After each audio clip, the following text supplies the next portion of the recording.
10.5 milyones pesos ang gibiling danyo sa sunog nga niulbo sa usa ka bodega sa hardware sa barangay Tihero, Dakbayan sa Sugbo kagabi. Ang report ni Femery Dumabo. Sa video nga kuha sa Cebu City Command Control Center, makita nga nakadako na ang kayo nga gitabangan og pagkumbati sa kabumbiruhan sa Cebu City aron mapalong. Nahitabo kini sa May B. Benedicto Street sa barangay Tihero. Nadawat sa Cebu City Fire Office ang alarma sa sunog alas 6 gabi ug giisa kini sa first alarm.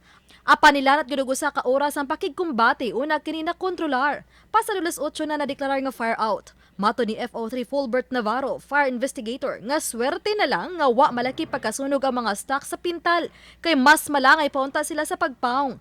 Padayon pang gisusi sa kabumbiruhan ang hinungdan sa sunog. Balikon pa to nako karon dito, kay tanawan pa nako to ang fire scene, so medyo dako ba siya trabahoon kay ni collapse naman gud ang ikaduhang edifice niyang kuan katong gibutangan sa mga stock sa taas.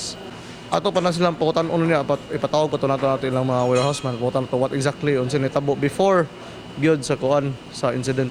Unsa ilang mga practices nila. Mato sa in charge sa maong warehouse nga wa nay tawo sa diyang nahitabo ang sunog. Wala na tao diri, close na gyud, as in close. So tingala na lang.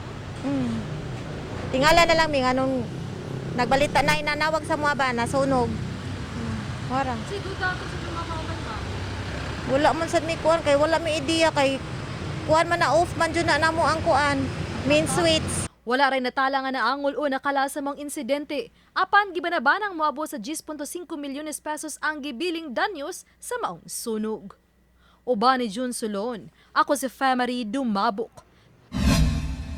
Balitang Bisdak!